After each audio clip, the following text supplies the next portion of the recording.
Uno de los grandes desafíos que los predicadores y maestros de la palabra de Dios enfrentan es la necesidad de manejar con mayor cuidado el texto original de las Escrituras.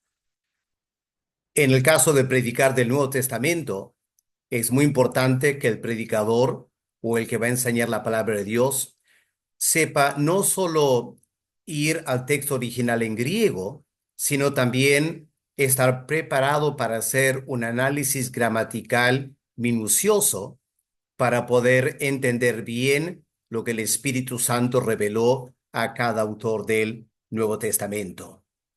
A través de esta serie de clases, lo que voy a hacer es tomar la carta de Pablo a los Romanos y ayudar a pastores y predicadores a aprender cómo hacer un análisis gramatical detallado del texto en griego para poder ser una base para elaborar un bosquejo para predicar al pueblo de Dios. Vamos a compartir entonces el PowerPoint para ayudarnos en esta clase. Ahora, esa serie de clases van de la mano con el curso de exégesis de la carta de Pablo a los Romanos. Voy a estar grabando esas clases aparte de este curso que tiene que ver con el análisis gramatical. Obviamente, las dos cosas están íntimamente interrelacionadas, así que les animo. Por lo general, lo mejor va a ser escuchar esta clase de análisis gramatical antes de escuchar la clase de exégesis del pasaje relevante. Vamos a empezar con Romanos, el capítulo 1 y el versículo 1, confiando que Dios nos puede ayudar en esa tarea de análisis gramatical de la carta de Pablo a los Romanos. Ahora, ¿por qué es importante hacer esta clase de análisis?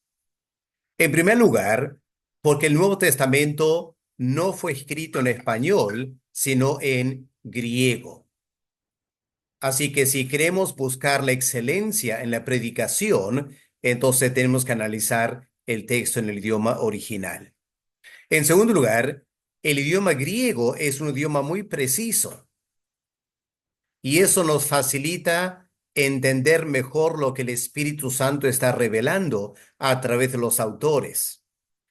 Las traducciones al español son útiles, pero no logran captar la precisión del texto original. Cuando hacemos el análisis gramatical, eso nos permite, entre otras cosas, notar los énfasis que el autor quiere dejar notar en un pasaje bíblico. Y también nos ofrece ciertos detalles que son útiles en el momento de la predicación que no encontramos en las versiones en español. Un ejemplo, si miramos Romanos 1, versículos 29 al 31, van a encontrar que en nuestras Biblias hay una larga lista de vicios o malos comportamientos humanos. Ahora, si miramos en detalle la traducción al español, por ejemplo, la Reina Valera, van a ver que en versículo 29 empieza diciendo injusticia, fornicación, perversidad, avaricia, maldad. Punto y coma. Luego dice llenos de envidia, homicidios, contiendas, engaños y malignidades. Punto y coma. Luego continúa versículo 30 al 31, toda una serie de otros calificativos. Ahora la pregunta es, ¿por qué la Reina Valera pone punto y coma ahí? Porque a primera vista pareciera una larga lista de malos comportamientos.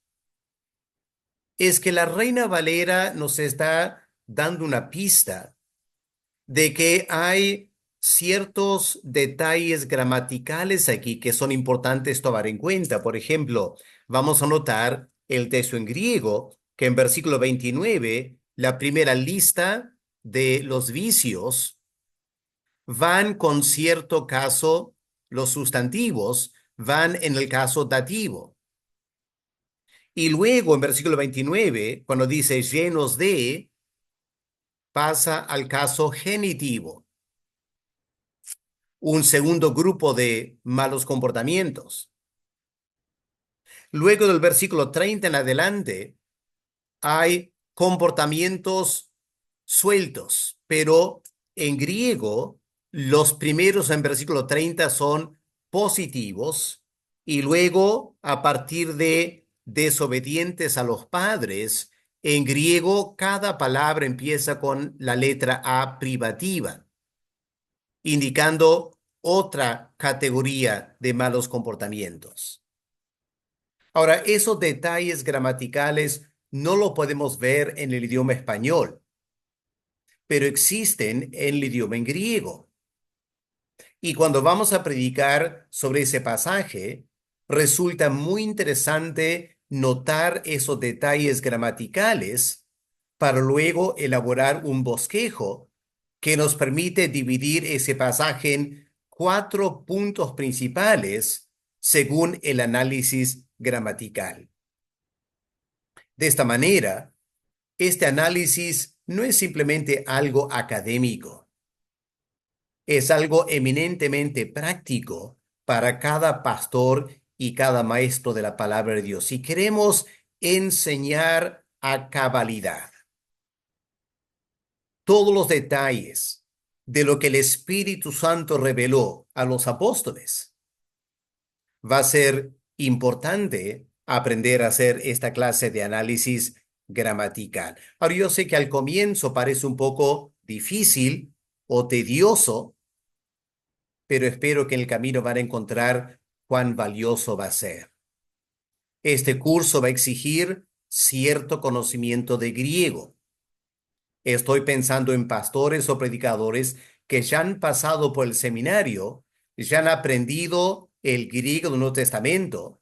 Lo que necesitan ahora es aprender a practicar ese conocimiento, aplicar ese conocimiento al análisis gramatical. Si ustedes siguen estas clases por varias semanas o meses, poco a poco van a entender cómo hacer este análisis y esto les va a servir para toda su vida. Ahora, empezando la carta a los romanos, lo primero que hay que notar es lo siguiente. En los versículos 1 al 7 es una sola larga oración del apóstol Pablo. El punto final de esta oración viene al fin del versículo 7, como pueden notar aquí en el texto en griego. Ahí está el punto final, no hay otro punto antes, es una sola larga oración. Si miramos la Reina Valera, vamos a encontrar que en la Reina Valera la puntuación está así también, porque la Reina Valera procura en lo que puede seguir el texto en griego. Pero cuando vamos a otras versiones de la Biblia, por ejemplo, vamos a la NTV, ¿qué encontramos? Si me acuerdo bien, en la NTV hay 7 oraciones aquí. Hay 7 puntos. Igual que la NBI, quizás tiene 6 la NBI. Ahora, esas versiones modernas eh, tratan de subdividir esta larga oración en diversas oraciones más cortas para que sea más fácil para el lector entender, pero no están reflejando el texto original correctamente. Y si nuestro punto de partida es que lo que el Espíritu Santo inspiró es lo que tenemos que estudiar y predicar, va a ser muy importante aprender a hacer este análisis gramatical. Lo que tenemos en los primeros 7 versículos de Romanos 1 es la introducción o el saludo del apóstol Pablo a la iglesia en Roma. Ahora, el saludo formal es bastante breve. Lo he resaltado aquí con colores. El saludo es primero el autor se presenta, Paulos, luego vienen los destinatarios, los que están en Roma, y luego el saludo, gracia y paz, Haris, Jumin, Kai e Irene. Así que ese es el saludo. Pero mirando el texto aquí en hebreo, vemos que el apóstol Pablo amplía el saludo tremendamente. En primer lugar, lo que el apóstol Pablo hace es amplía su presentación personal. Se presenta primero como Pablo y dice ciertas cosas de sí mismo. Eso lo lleva al tema del evangelio, que está el evangelio de Dios. Lo he resaltado con este color para indicar que a partir de este momento, cuando Pablo menciona evangelio, Pablo ya no está pensando en sí mismo, sino está presentando el evangelio. Así que las siguientes palabras tienen que ver con el evangelio. Y luego en esta descripción del evangelio, Pablo menciona el tema, el personaje central del Evangelio, que es el Señor Jesús, el Hijo de Dios. Y cuando Pablo menciona el Hijo de Dios, ahora Pablo empieza a hablar quién es ese Hijo. Eso lo lleva al final al tema de cómo Cristo lo llamó a ser apóstol, a su apostolado. Ahora Pablo describe el apostolado. De esta manera, la presentación de Pablo, que podía haber sido una sola palabra, su nombre nomás, en este caso bajo la inspiración del Espíritu Santo, Pablo amplía esta presentación personal y nos da mucho para estudiar y para enseñar al pueblo de Dios. Ahora, Pablo también amplía la presentación de los destinatarios. Él está escribiendo a personas en Roma. Pero noten aquí, Pablo dice dos cosas de estas personas en Roma. Son amados de Dios y son llamados a ser santos. Grandes afirmaciones teológicas que valdrían la pena analizar en detalle. Pablo también amplía el saludo. Él pudo haber dicho simplemente gracia, el saludo griego, o paz, el saludo judío. Pero Pablo lo amplía diciendo que esta gracia y esta paz, ¿de dónde vienen? De Dios, nuestro Padre, y del Señor Jesucristo. Y eso otra vez nos invita a reflexionar teológicamente de lo que el Espíritu Santo está diciendo a través de Pablo. Ahora, en esta primera clase vamos a mirar solo el versículo 1, cómo el apóstol Pablo se presenta a sí mismo. Permíteme leerlo, el texto en griego. Paulos, doulos Christou Iesu, kletos apóstolos, aforismenos ais evangelion theuo. He colocado aquí el interlineal de Bible Hub que vamos a estar usando porque analiza cada palabra y los verbos y los sustantivos, y eso es muy importante para nuestro análisis gramatical. Ahora, antes de entrar a este análisis, permíteme refrescar su memoria, los que han estudiado griego, de los cuatro casos principales para los sustantivos y los adjetivos en griego. Aquí les presento una oración sencilla en español. El padre patea la pelota del vecino al hijo. Ahora, en español, el orden de las palabras es muy importante, porque si dijéramos el hijo patea al padre del vecino la pelota, no tiene sentido o cambia totalmente el sentido. Así que en español, como las palabras no cambian, el orden de las palabras determinan su significado. En griego no es así, porque cada palabra termina en cierta forma que indica cuál es el papel de esa palabra en la oración. Por ejemplo, aquí el padre es el sujeto del verbo. Él es el que patea. En griego, eso lleva el caso nominativo. Así que aun si la palabra padre estuviera al final, Con tal que esté en el caso nominativo, sabemos que es el sujeto del verbo. Lo que determina que es el sujeto del verbo es el caso nominativo. Luego tenemos la pelota, es el objeto directo de la acción. ¿Qué es lo que se patea? Se patea la pelota. Eso lleva en griego el caso acusativo. Así que hay que buscar un caso, un sustantivo, el caso acusativo para saber ese es el objeto directo del verbo. Luego puede haber una descripción de este objeto, en este caso pertenencia. ¿Qué pelota? La del vecino. En griego lleva el caso genitivo, indica pertenencia. Y luego la pelota es pateada al hijo. En términos gramaticales, el hijo es el objeto indirecto del verbo, y en griego eso lleva el caso dativo.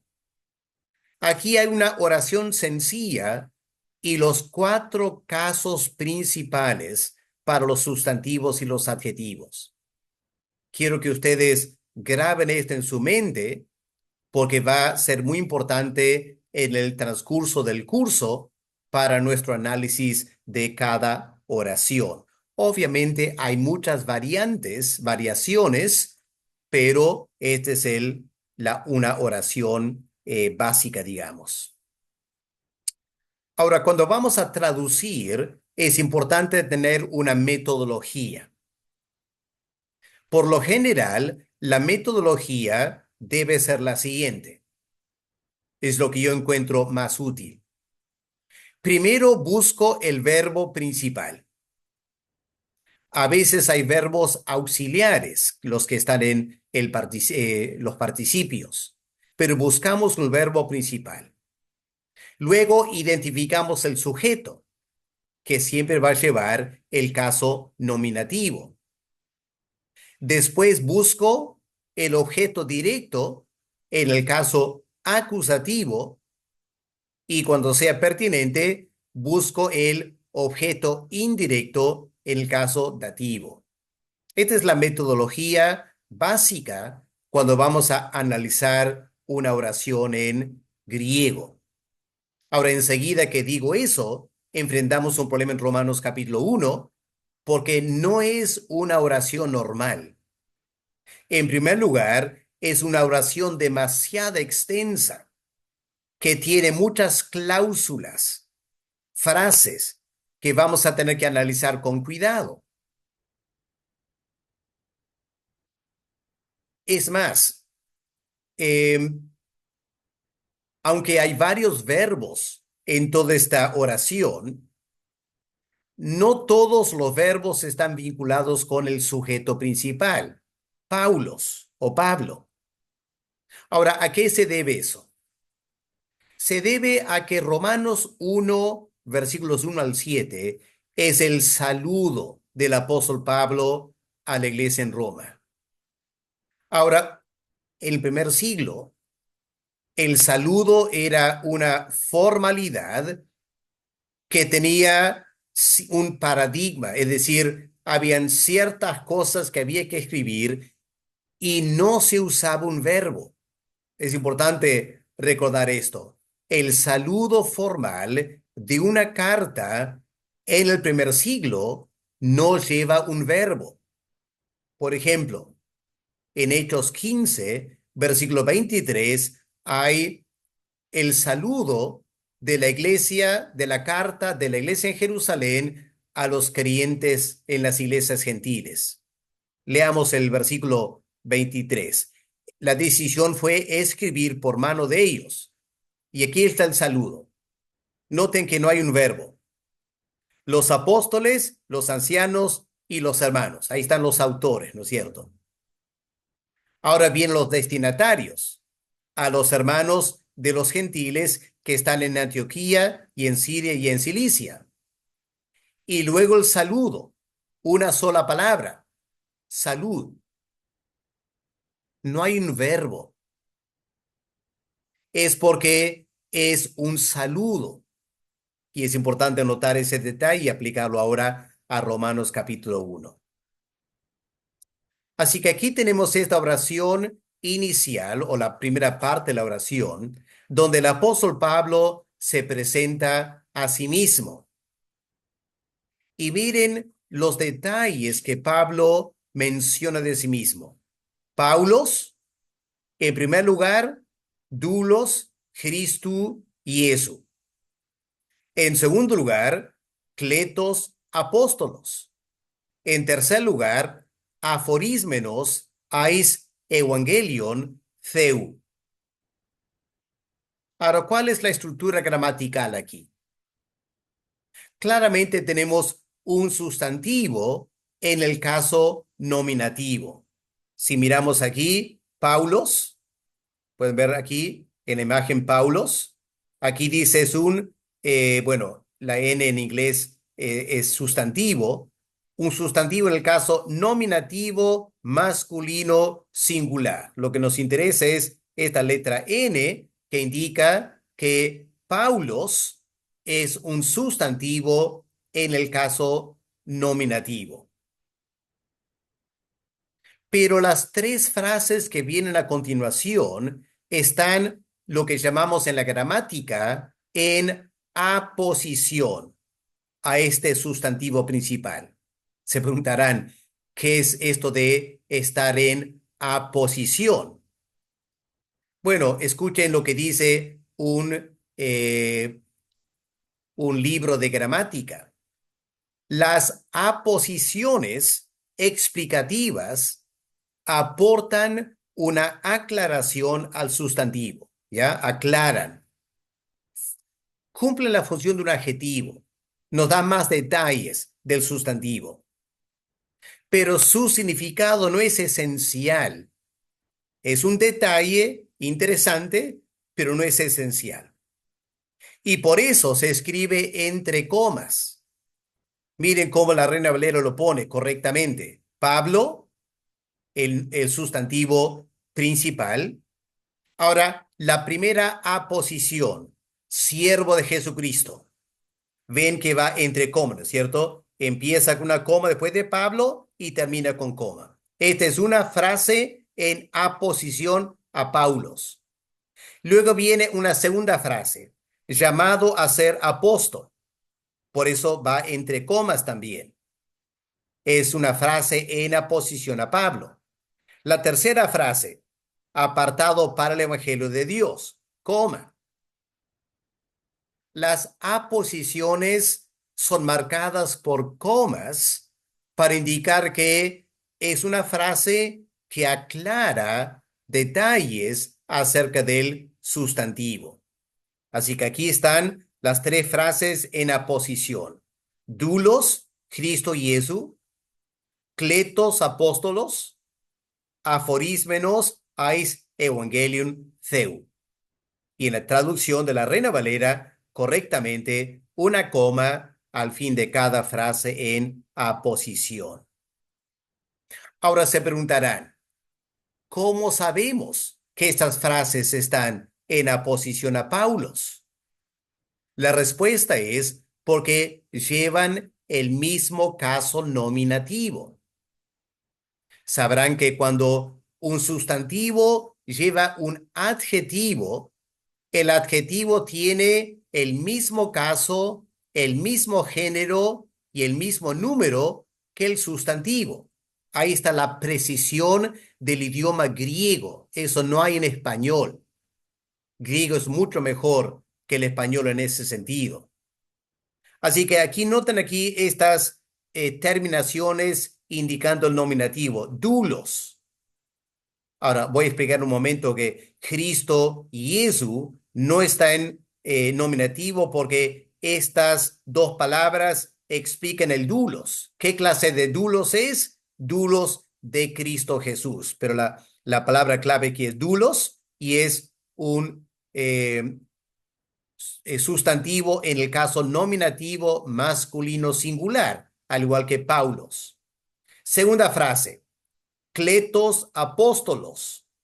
Otra vez, nominativo masculino singular, al igual que Paulos. Tercera frase. Aquí no es un sustantivo, es un participio, que voy a explicar en un momento. Aforísmenos, pero noten que ese participio lleva también el caso nominativo masculino singular.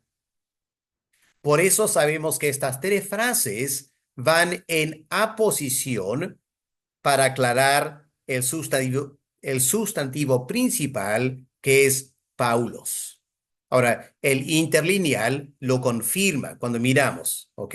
Aquí está Paulos, nominativo masculino singular. Dulos, nominativo masculino singular. Cletos, apóstolos, nominativo masculino singular. En este caso un adjetivo, en este caso un sustantivo. Aquí también el participio. Aforísmenos, nominativo masculino singular. Qué hermoso es el griego, ¿no es cierto? Qué manera tan precisa de escribir para que no haya ninguna confusión al respecto. Hay un sustantivo principal con tres frases en aposición. Ahora, como dije hace un momento, estas frases en aposición frecuentemente cumplen la función de un adjetivo o una frase adjetival. Un adjetivo te da un detalle acerca del sustantivo. La casa blanca. Blanca es el adjetivo. Te da un detalle acerca del sustantivo casa. En este caso, Pablo dice, Paulos, doulos, Cristo Jesús. Paulos, ¿qué clase de persona es Pablo? Es un siervo de Cristo Jesús. Es decir, nos brinda más información acerca del sustantivo. Tomemos la primera frase entonces. Siervo de Jesucristo. Doulos, Christu, Jesús. Es un nominativo masculino singular seguido por Cristo Jesús en el genitivo, porque explica qué clase de doulos es. Pablo no es cualquier doulos.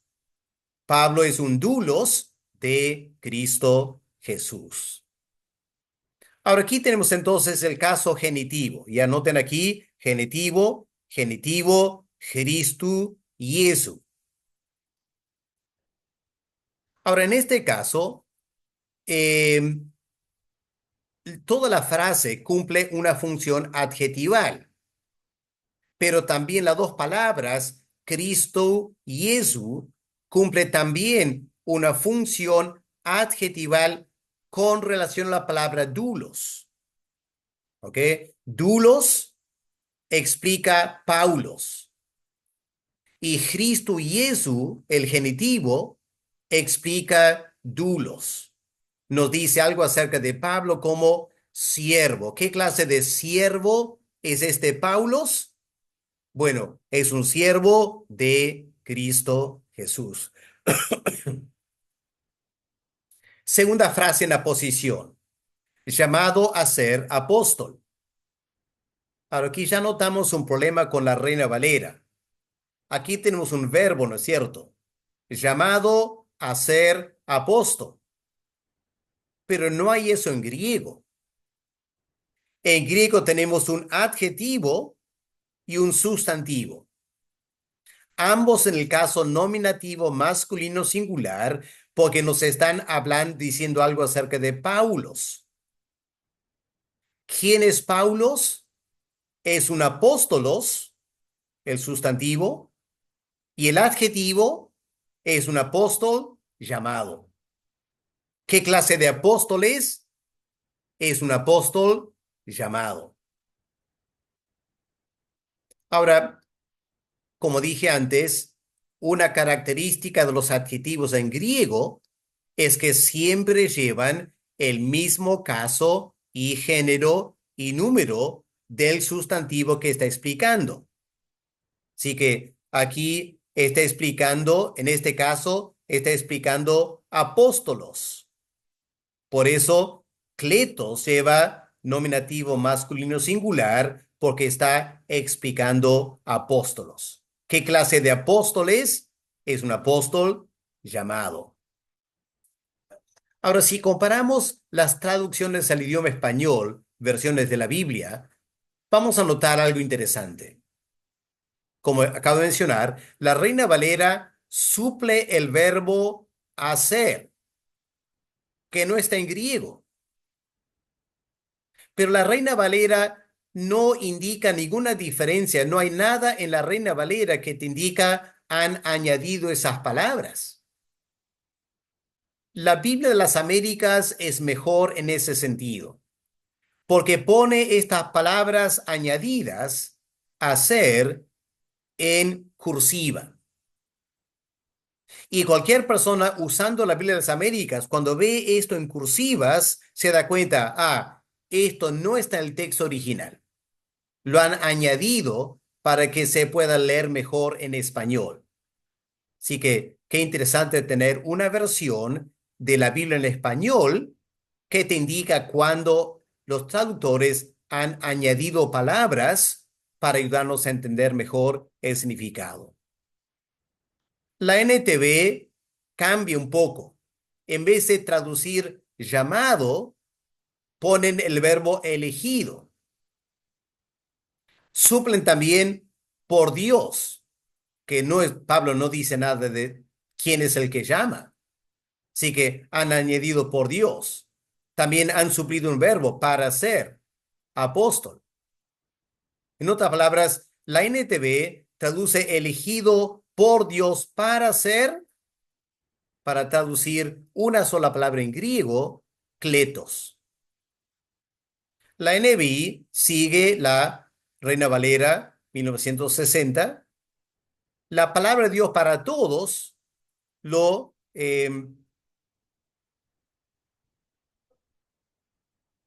la palabra de Dios para todos suple Jesucristo. O bueno, en la traducción está Jesucristo, la frase anterior, quien me designó para ser apóstol. También añaden el verbo y cambian el verbo aquí o la palabra. Me designó.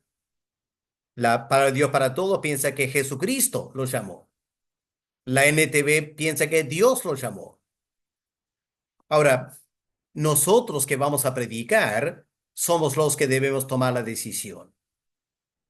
No estamos obligados a seguir una traducción, porque podemos ver que aquí hay dos traducciones que han analizado en forma diferente quién es el que llamó a Pablo. Entonces, en primer lugar, el texto en griego indica que Pablo no menciona quién lo llamó. Así que hay que estudiar la vida de Pablo para poder contestar esa pregunta. La tercera frase, en aposición a Paulos, separado para el Evangelio de Dios.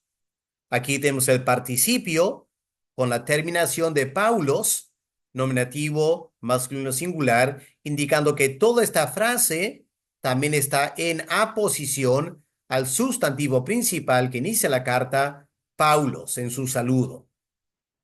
Él es una persona separada para el Evangelio de Dios, una frase más compleja que también tenemos que analizar. Ahora aquí tenemos un participio. Ahora, ¿qué es un participio para refrescar su memoria?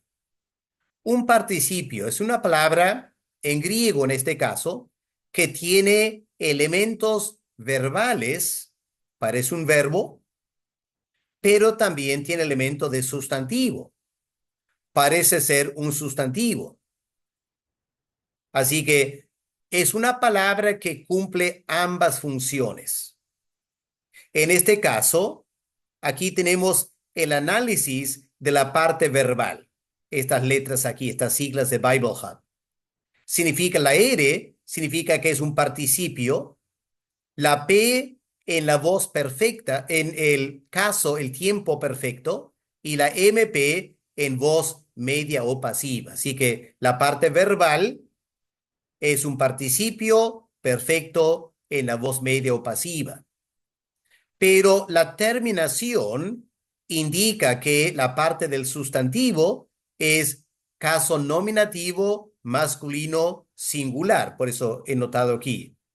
Como sustantivo lleva el caso nominativo singular masculino. Pueden ver, hermanos, que palabras en griego son mucho más precisas y complejas que palabras en español. Eso hace difícil aprender el idioma. Ha sido su experiencia aprender todas las formas regulares de los verbos y participios y sustantivos, etcétera. Pero una vez que lo hemos aprendido, ahora qué tremenda herramienta para analizar minuciosamente exactamente lo que el Espíritu Santo quiso decir. Ahí está la doctrina de la inspiración plenaria, verbal de la Biblia. Por eso Dios escribió en griego, no en español. Y los que manejamos la Biblia para predicar o enseñar, tenemos que aprender a ser diestros en el uso del idioma griego. Ahora, en el idioma griego estos participios son muy importantes. Recalco, son palabras que se derivan de un verbo y tienen elementos verbales. Al mismo tiempo tienen la forma de un sustantivo. Y es importante analizar en detalle cada participio para exprimir esa palabra y entender exactamente lo que Dios está diciendo. Ahora, es la tarea de exégesis. En la clase de exégesis voy a tratar ese tema. Aquí estamos solo haciendo el análisis gramatical. No estoy estudiando lo que significa los verbos y los sustantivos. ¿Qué significa dulos? Eso lo hacemos en exégesis. Aquí estamos solamente haciendo un análisis gramatical. En este caso, la traducción en español separado o apartado. Ahora aquí vamos a pensar el elemento verbal. Este participio está en tiempo perfecto. ¿Qué significa eso? Que Pablo está diciendo, yo, Pablo, fui apartado. Soy una persona que fue apartada en una acción completa en el pasado que tiene vigencia hasta la actualidad. Eso es lo que el perfecto en griego significa. Pablo está indicando que en un momento dado en el pasado, Dios los llamó a ser apóstol o Cristo los llamó a ser apóstol, dependiendo cómo lo vas a interpretar. Pero ese llamado en el pasado tiene vigencia hasta el día de hoy cuando Pablo escribe esta carta. Todo eso está contenido en el tiempo perfecto. La voz media o pasiva, si tomamos esta palabra como un participio en la voz media, sería más o menos Pablo se separó a sí mismo, porque la voz media muchas veces tiene un sentido reflexivo. Pero claro, Pablo no se llamó a sí mismo. Así que el contexto indica que aquí habría que tomarlo como un participio en la voz pasiva. Él es alguien que fue separado, voz pasiva, fue separado por Dios o por Jesucristo. Pero ¿qué del elemento el sustantivo de esta palabra separado?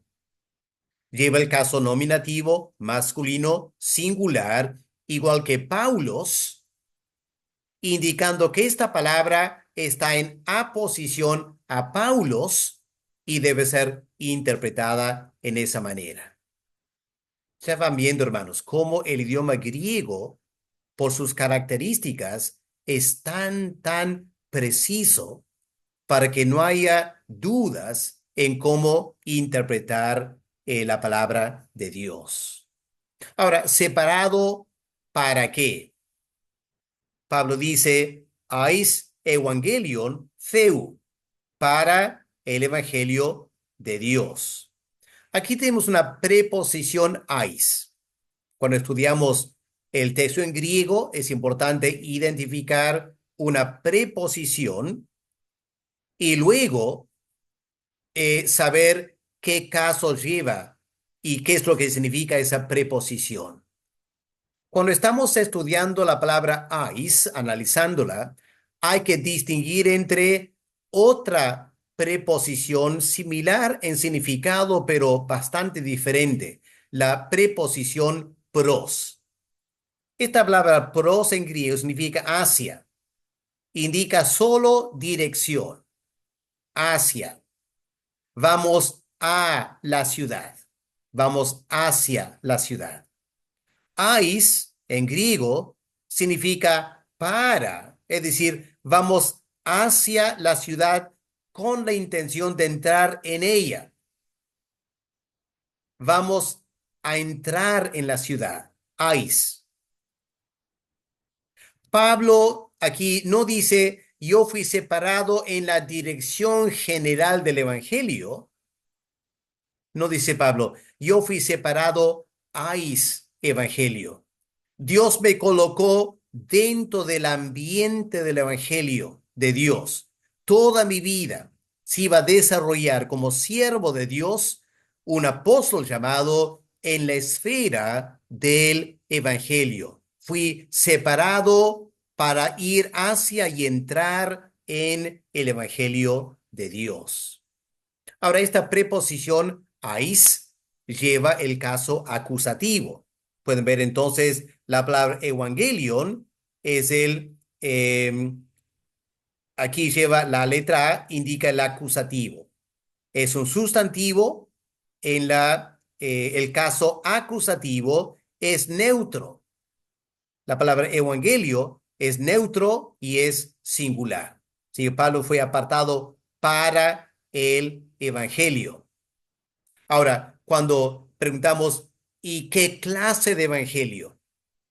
Pablo contesta, evangelio theu, de Dios. Esta palabra, aquí el caso genitivo, aclara qué clase de evangelio es. No es cualquier evangelio, no es cualquier buena noticia. Es la buena noticia de Dios, genitivo. Ahora, cuando estamos estudiando el Nuevo Testamento en griego, y enfrentamos un genitivo en este contexto, surge una pregunta importante. ¿Se trata de un genitivo subjetivo o un genitivo objetivo? ¿Cuál es la diferencia? Quizás más claro si lo pongo de esta manera. ¿Se trata de acerca de o se trata de pertenece a? Ahora, por lo general, el contexto va a indicar qué clase de genitivo es, porque los genitivos tienen estas dos acepciones. ¿Está diciendo algo acerca de o está diciendo que pertenece a? En este caso, hay que preguntarnos, ¿qué está diciendo el apóstol Pablo cuando dice evangelio de Dios? ¿Está diciendo que es el evangelio acerca de Dios? ¿Que tiene Dios como tema? ¿El evangelio de Dios? ¿O está hablando del evangelio que pertenece a Dios? ¿Captan la diferencia? Ambos en genitivos, pero tienen dos acepciones diferentes. Ahora, en este caso, si vamos al versículo 3, el apóstol Pablo dice que este evangelio es acerca de su Hijo. Así que, puesto que en versículo 3 el apóstol Pablo aclara el tema del evangelio, es el evangelio acerca de su Hijo, aquí en versículo 1 debe ser un genitivo de pertenencia. No es un evangelio que trata de Dios, trata de Cristo. Versículo 1 es un evangelio que pertenece a Dios. Es un genitivo de pertenencia. Ahora, hay que recordar eso cuando tratamos con genitivos, hay que analizar qué clase de genitivo es. Así que aquí Pablo está aclarando un punto importante, ¿no es cierto? Pablo dice, yo soy Pablo, en primer lugar, un siervo de Jesucristo. En segundo lugar, un apóstol llamado. En tercer lugar, para el Evangelio de Dios. Lo que Pablo está diciendo aquí, este evangelio no es mío.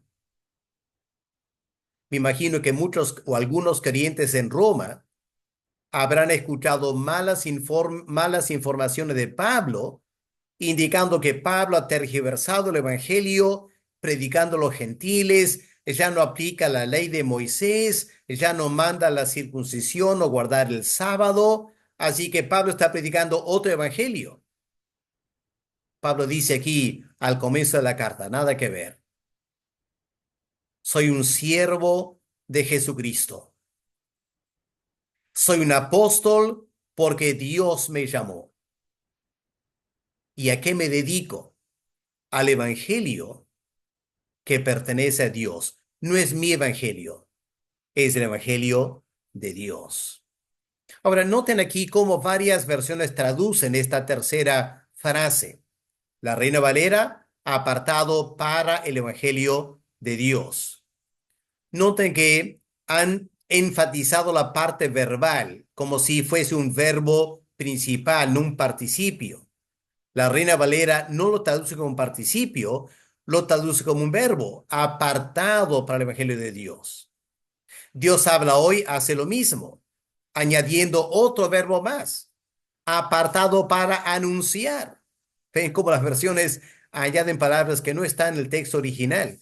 NTV, enviado a predicar su buena noticia. Escribo esta carta. Bueno, Pablo no dice nada de escribir esta carta. NBI, apartado para anunciar el evangelio de Dios. Otra vez hay un verbo que no está en griego como verbo apartado eh, y para anunciar no está en el texto en griego. La palabra de Dios para todo me designó para anunciar a todos las buenas noticias de Dios.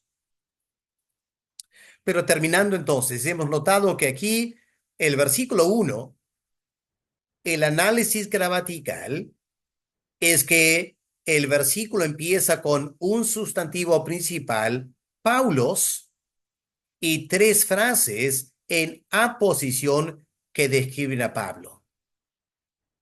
Ahora, si vamos a preparar un mensaje sobre el versículo 1, ya tenemos la estructura, ¿no es cierto? La gramática nos da la estructura. El sermón tendrá 3 puntos. El título podría ser Pablo, un gran misionero. Punto número 1, un siervo de Cristo Jesús. Punto número 2, un apóstol llamado. Punto número 3, una persona separada para el evangelio. Literalmente sería alguien separado para el evangelio, ¿ya? No tanto el verbo, sino como un sustantivo, alguien separado para el evangelio. Bueno, de esta manera terminamos el análisis gramatical del versículo 1. Como pueden ver, hay mucho trabajo para hacer, aunque en realidad es un versículo muy sencillo. Pero empezamos a notar la importancia de analizar minuciosamente el texto en griego, en primer lugar, para entenderlo bien. En segundo lugar, para evaluar las versiones en español. Y en tercer lugar, para preparar un bosquejo para predicar. En las siguientes semanas espero continuar con capítulo 1. Les invito a acompañarme en este largo estudio del análisis gramatical de la carta de Pablo a los romanos. Que Dios les bendiga. Ahí terminamos la presentación y estaremos con ustedes en una siguiente clase a la brevedad.